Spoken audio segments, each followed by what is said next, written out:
Thanks. Thank you so much. Learned a lot tonight.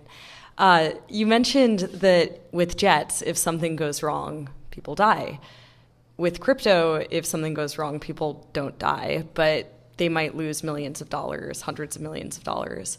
And so I was wondering if you could speak a little bit more about how you manage that risk. It's not a move fast and break things kind of culture, I would assume. Well, there's move fast and break things at the micro level, so that when you build big things, they don't break at the macro level. And so there's a tremendous. You design in safety from day one. You do something called a system safety analysis, where you build what's called a fault tree, and you say, well, what are all the ways this thing could fail? And you start from like the end reliability results, and you look at every single component in your system and how they can fail and how they overlap with other pieces that can fail, and you percolate requirements from the top level all the way down to every individual component, and then you test everything out the wazoo, and you component test and you subsystem test and you integration test the whole thing. And you have to have a high degree of diligence. And in some ways, the regulations really help you with this because they give you, they're sort of written in blood in aerospace. And like every single rule is there because at some point somebody done not that and it ended badly.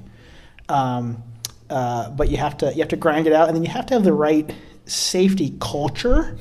And a thing I've come to believe is that small teams can be safer than big teams. Because when you're in a big team, there's always the assumption that like someone else is going to catch your mistake. And what you really want is an engineering team and a test team where everyone feels that the buck stops with them. And if they don't catch it, someone might die. And that results in not just the kind of mechanistic rule following that's a piece of it, but the like, let me actually think creatively about this. And the stories are not fully told yet about what's happened with the 737 here in the last couple of weeks, but from the stuff I've read in the press, it smells like there were too many people on this, and nobody felt responsible. So I don't know how that translates for crypto, but in airplanes, that's how it works. And then one other thing I'll say is there's some things that just end up being CEO decisions. Like we had to decide about a year and a half ago whether we were going to put an ejection seat in the first prototype. And that became a very contentious, very emotional issue for the whole company. And some people were hard over, like, you don't care about people's lives if you don't put an ejection seat in the airplane.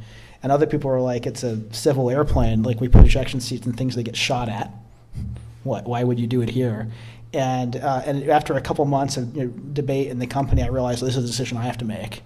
And so I jumped in and I got 3 different test pilots to just go through all of our safety analysis, because you can't analyze your way to this, but you can make sure your analysis is at least complete.